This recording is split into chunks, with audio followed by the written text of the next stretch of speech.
Merci, Madame la Présidente. Madame la Présidente, j'ai pris la parole pour féliciter mon ami l'ambassadeur d'Italie pour le rapport du comité qu'il préside et que j'ai l'honneur de faire membre.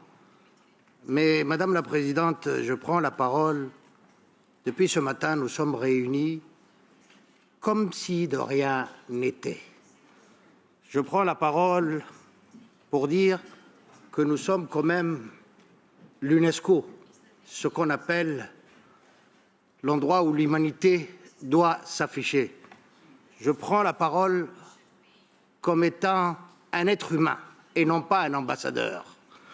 Au moment où nous voyons ce qui se passe au Proche-Orient, Madame la Présidente, je propose, comme nous le faisons chaque année au début du Conseil exécutif, d'observer une minute de silence, puisque l'on est aujourd'hui, maintenant, au moment de la minute de silence, pour toutes les victimes, car sinon, nous ne sommes pas un Conseil exécutif qui respecte ce qu'il dit.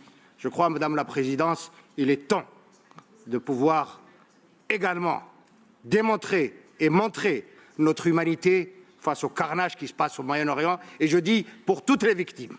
Je vous remercie, Madame la Présidente.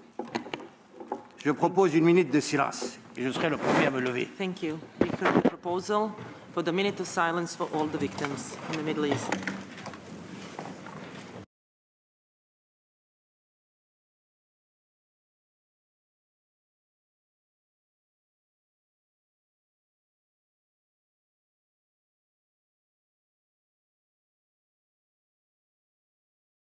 Merci, Madame la Présidente. Madame la Présidente, je vous remercie pour votre excellente manière avec laquelle vous dirigez nos délibérations et remercie le Conseil pour son accord avec nous sur la demande d'une minute de silence au nom de notre humanité partagée. Madame la Présidente, ma délégation s'aligne sur les propos du Koweït au nom du groupe arabe et souhaite ajouter que dans ces périodes, le silence est complice et coupable. On dit normalement « silence on tue ».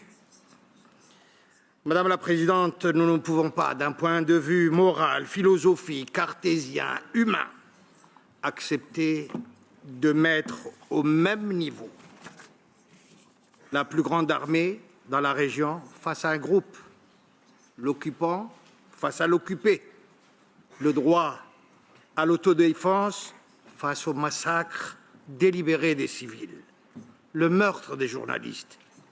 Madame la Présidente, il s'agit de 2,2 millions de personnes dans une petite bande qu'on appelle la bande de Gaza, qu'on appelle communément une prison à ciel ouvert.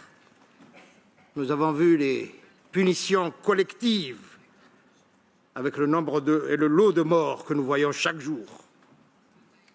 Madame la Présidente, Djibouti condamne avec la plus grande fermeté le bombardement sauvage de l'hôpital Al-Moudani à Gaza. C'est un crime contre l'humanité.